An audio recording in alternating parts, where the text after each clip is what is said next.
성경 말씀 민수기 31장 1절로 24절까지 말씀 교독해 올립니다. 여호와께서 모세에게 말씀하여 이르시되 이스라엘 자손의 원수를 미디안에게 갚으라. 그 후에 내가 내 조상에게로 돌아가리라.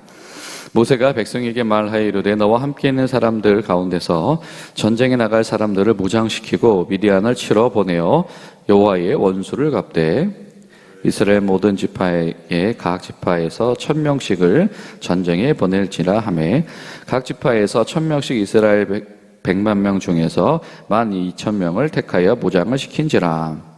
모세가 각 지파에 1000명씩 싸움을 보내되 제사장 엘르아살의 아들 비느하스에게 성소의 기구와 신원아파를 들려서 그들과 함께 전쟁에 보내매 그들이 여호와께서 모세에게 명령하신 대로 미디안을 쳐서 남자를 다 죽였고 그 죽인 자 외에 미디안의 5 왕을 죽였으니 미디안의 왕들은 에위와 레겜과 수루와 후르와 레바이며 또 부올의 아들 발람을 칼로 죽였더라.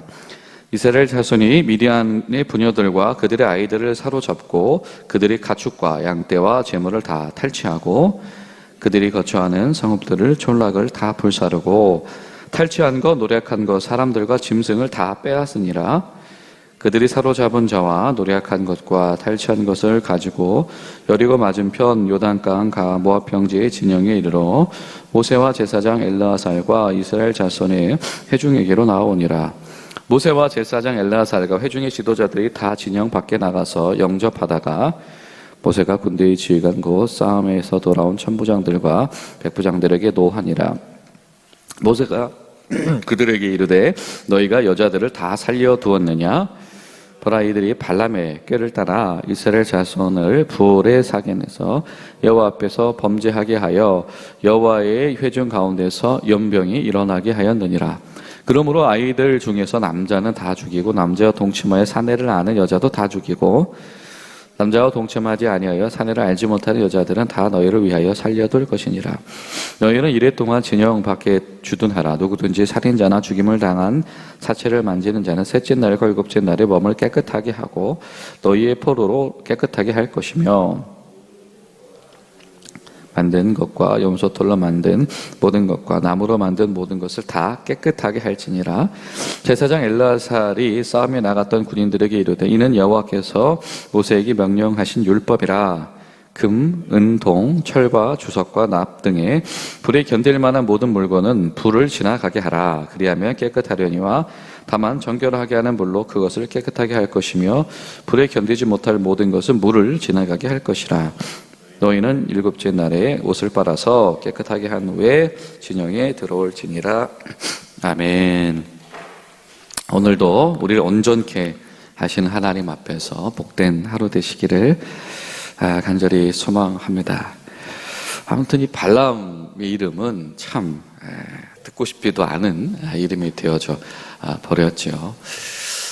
그렇게 하나님께서 보이지 않는 손을 통하여서 이스라엘 위에 계심을 목격하였던 그 발람이 어떻게 해서든 또 자기 살궁리하고 이 발람 자신의 원대로 이스라엘을 저주하지 않으니까 소위 복채를 제공하지 않았을 때에 이 발람이 돌아가는 길에 이 미디안 지역에서 그곳에 어떤 관리들과 머물면서 어떤 자신의 사익을 추구하고 있었던 일들이 계속 지속되었던 것 같습니다. 그리고 사실은 이 바알 부올 사건, 이 부올에서 이 모압과 미디안의 어떤 술책과도 같은 사건이 일어나게 된 것이죠. 이스라엘 백성들이 그 여인들과 함께 이 제의에 참여하다가 음행에 참여하다가 결국 그것이 바알 신상 앞에서 바알 신앙 앞에서 참여하게 되어지는 가장 중요한 바알 부올 사건. 그래서 사실은 1세대와 2세대의 명확한 교체가 일어나게 되어지는 사실은 민수기에서 분기점 같은 사건인데, 근데 그것에 대한 어떤 해결이 오늘 지금 만나게 되어지는 것입니다. 우리가 하나님의 신앙을 우리 성경을 통해서 만날 때에 굉장히 하나님의 기준이 높을 때가 있죠. 그렇죠? 이 거룩에 대한 것들, 이 예물과 제물에 대한 것들, 이 정결함에 대한 것들을 볼 때에 하나님의 기준이 상당히 높다는 것을 우리가 압니다. 이 제물을 바칠 때에 흠이 없는 것 바치는 것, 그리고 처음 것을 바치는 것에 대한 신앙적인 의미들을 우리가 경험했었고요. 그리고 이 공동체의 정결을 유지하는 것, 그렇죠? 별도로 만든 특별한 붉은 털로 태운 물을 준비해서라도 이 정결의 이 절차를 반드시 지키게 하는 부분들, 그러니까 삶의 모든 순간순간들이 하나님께서 요구하시는 이 구별됨이라고 하는 기준이 굉장히 높다라고 하는 것을 의식하면서 살 수밖에 없는 것이 지금 바로 이 광야의 백성들에게 요구되는 신앙의 자세였습니다. 그런데 그럼에도 불구하고 사실은 우리가 특별히 이 구약 성경을 읽으면서 쉽게 은혜로 우리가 읽기 어려운 부분들이 있습니다. 그것이 뭐냐면 바로 전쟁에 관한 이야기들입니다. 전쟁을 하는데 사실 이거 오늘날의 관점으로 보면 오늘날의 전쟁을 어떤 국가가 이렇게 벌였다. 전쟁을 하고 나서 아이들 다 죽이고 여자들 다 죽이고 또 처녀들만 남기고 다 죽였다. 이런 식으로 만약에 전쟁을 벌였다라고 한다면 이건 뭐 국제적인 비난을 면하기 어려울 것이고 아마 세계의 악의 축으로 아마 그렇게 판명이 되겠죠. 여러분, 우리가 이런 성경 본문을 만날 때에 우리가 사실은 조금 어렵지만 우리가 성경의 메시지 속에 좀 집중할 필요가 있을 때가 있습니다. 무슨 말이냐면 우리 현대적인 가치와 판단으로는 다 담아낼 수 없는 성경의 시대의 메시지가 있다라고 하는 것이죠. 이 한 가지는 어떤 제도와 풍습에 관한 부분들, 예를 들면 아브라함과 야곱과 요셉의 집안 가운데에 먼저 아내가 여러 명인 것이죠.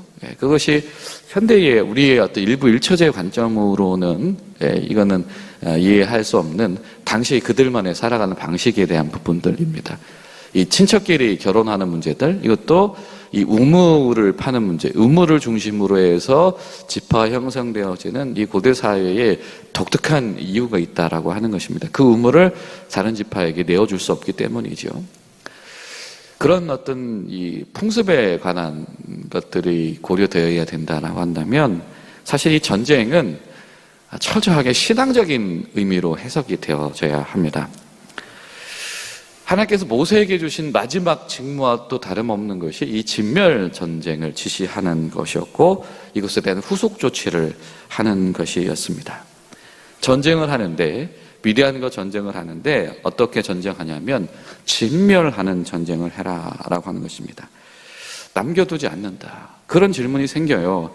자비로우신 하나님께서 왜 그토록 이렇게 잔혹하신가? 심지어는 여호수아서를 읽으면 이 질문이 우리에게 계속 반복되어집니다. 정말 많은 사람들이 죽임을 당하고 그 과정 속에서 사실은 지금 볼 때 이거 불합리한 거 아닌가라고 하는 이 폭력적인 일들이 발생을 한다라고 하는 것이죠. 여러분, 이것을 철저하게 우리는 신앙적인 언어로만 바라보아야 합니다.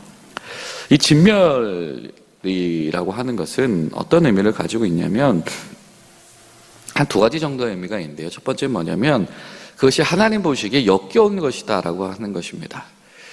이 바알볼 사건과 연결되어지는 이 미디안과 관련되어진 것들, 이것은 하나님 보기에 역겨운 것이다. 곰팡이와 같은 것이다. 그래서 이게 일부가 옮겨왔을 때에 전체를 이 누르게 퍼지게 만들어져 버리는 그런 거기 때문에 흠이 없는 것을 요청하시는 거룩하신 하나님 앞에서는 일말의 여지도 남겨두지 말아야 된다라고 하는 것이고요. 그렇기 때문에 완전히 사라지게 해야 된다. 그러면 이 전리품은 어떠합니까? 그렇죠? 후대의 이 사울의 때에도 그 전리품의 문제가 일어나죠, 여러분. 이 전리품도 사실상 취하지 말라라고 하는 것이 이 특별히 여호수아서에서 자주 등장하는 이 진멸 전쟁이 가장 핵심적인 가치 중에 하나입니다.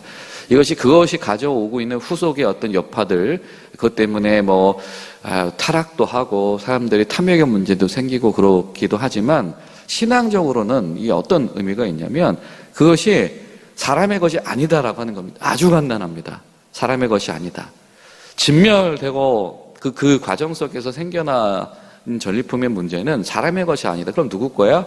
이건 오직 하나님에게만 속한 것이기 때문에 절대 소유하거나 손대서는 안 된다라고 하는 겁니다.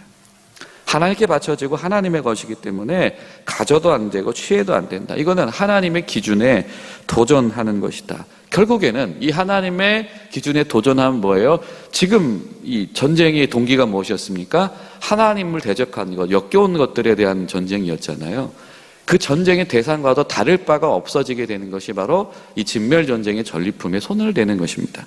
그렇기 때문에 이 부분들이 굉장히 엄하게 다뤄지죠. 성경을 보면. 그렇죠? 이런 이 사상이 있다라고 하는 겁니다.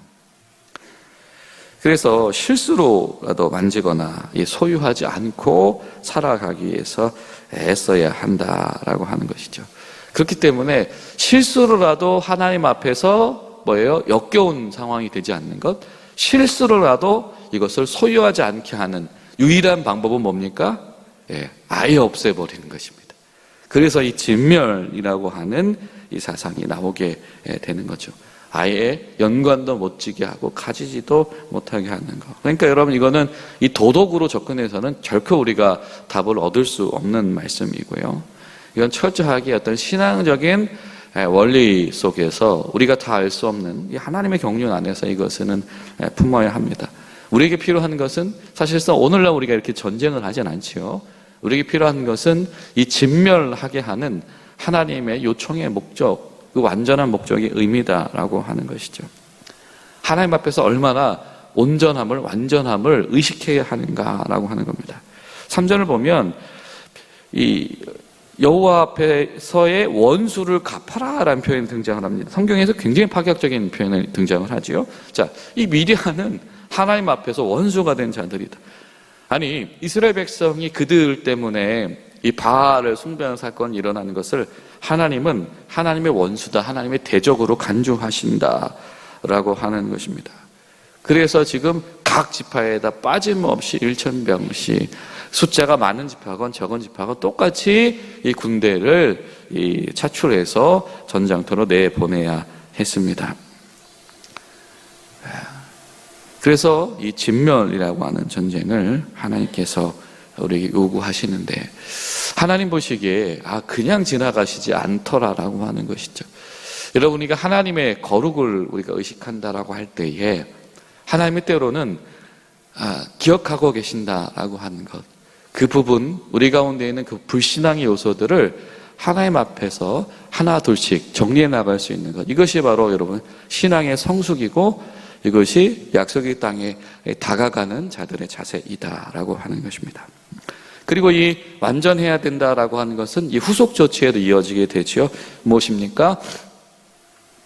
전쟁에 참여한 군인들에 대한 정결 의식입니다. 사실상 이 살인이 허락되어진 유일한 상황이 사실은 이 전쟁이나 다름없는데 불가피한 살생이 벌어지는 것이죠. 그런데 그럼에도 불구하고 그 전쟁에 나갔던 이들이 사실 곧바로 자신의 가족으로 돌아올 수가 없다라고 하는 이 번거로움의 절차. 그러니까 이 전쟁의 시작도 얼마나 왜 이렇게 하나님 우리를 번거롭게 하시나, 이렇게까지 해야 되나라고 하는 시작인 것이고, 그 하나님 앞에 순종해서 전쟁을 치르고 돌아왔더니 그 전쟁의 과정과 결과도 자기들 마음대로 할 수 있는 것이 없는 것이고, 그리고 전쟁의 마무리조차도 어떻게 해요? 철저하게 하나님의 요구사항대로 하나님을 의식할 수밖에 없는 것. 이 전쟁의 시작과 끝은 철저하게 하나님 중심으로 지금 편성되어져 있습니다. 사람은 어떻게 해요? 정결 의식을 통하여서 정결하게 하고 7일 뒤에 진으로 돌아와라. 마치 의지가 없이, 그죠? 의도하지 않았을 때 시체에 접촉한 사건을 만났던 이들, 그렇죠? 이 장례 속에서 시체를 만났던 이들, 길가에서 시체를 만났던 이들이 지금 그 정결의식을 해야 되는 것처럼 이 목숨 걸고 자신의 동족들을 위해서 나가서 전쟁하고 온 이들에게도 그것이 요구되어진다. 그럼 때론 이런 거죠. 우리가 하나님 앞에서 굉장히 헌신했기 때문에 이 헌신한 사람들에 대한 이 하나님의 뭔가 예외적인 적용들, 그렇죠? 예외적인 배려와 예외적인 용서. 사실은 우리가 이런 것들을 바랄 때가 있습니다. 하나님, 내가 이만큼 하나님 앞에 헌신하니까 하나님 나한테는 이 정도의 특혜는 줘야 되는 거 아닙니까? 라고 하는 것이죠. 그러나 그렇지 않다. 하나님의 거룩의 기준이라고 하는 것은 너무나도 완전하고 완벽하여져서 심지어 그들이 사용했던 그 물건들조차도 정결의식을 통해서 이 진영으로 복귀시켜라. 불에 타는 것들은 물로 정결의식을 하고 타지 않는 것들은 불과 물로 정결의식을 해라라고 하는 것이죠. 그러니까 여러분, 이 전쟁에 관한 모든 것들은 100% 신앙적인 관점으로 하나님 앞에서 온전함, 완전함을 추구하는 것에 맞춰져 있습니다. 예물도 완전한 것을 추구하셨던 하나님, 신앙의 어떤 환경 가운데서도 완전한 것을 요구하셨던 하나님이 이 어떤 헌신의 이 후속절이 가운데서도 완전함을 요구하시더라. 여러분, 기도하실 때 우리가 하나님 앞에서의 완전을 이렇게 의식하며 기억할 수 있는 믿음의 사람들 되게 하시옵소서. 그리고 또한 일부의 이 타락의 문제가 불러일으킨 이 전쟁의 참상을 바라보면서 하나님, 우리의 불신앙이 타인들에게, 그 신앙 공동체에게 이 어떤 고통의 시간을 불러오지 않을 수 있도록 우리를 붙잡아 주시옵소서.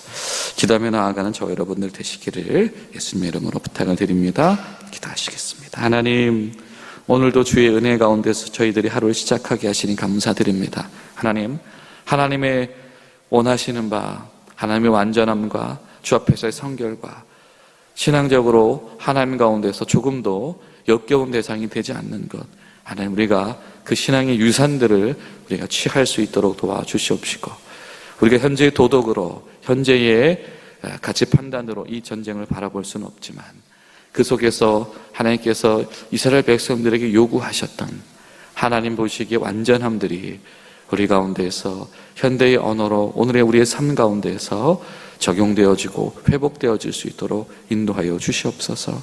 예수님의 이름으로 기도하옵나이다. 아멘.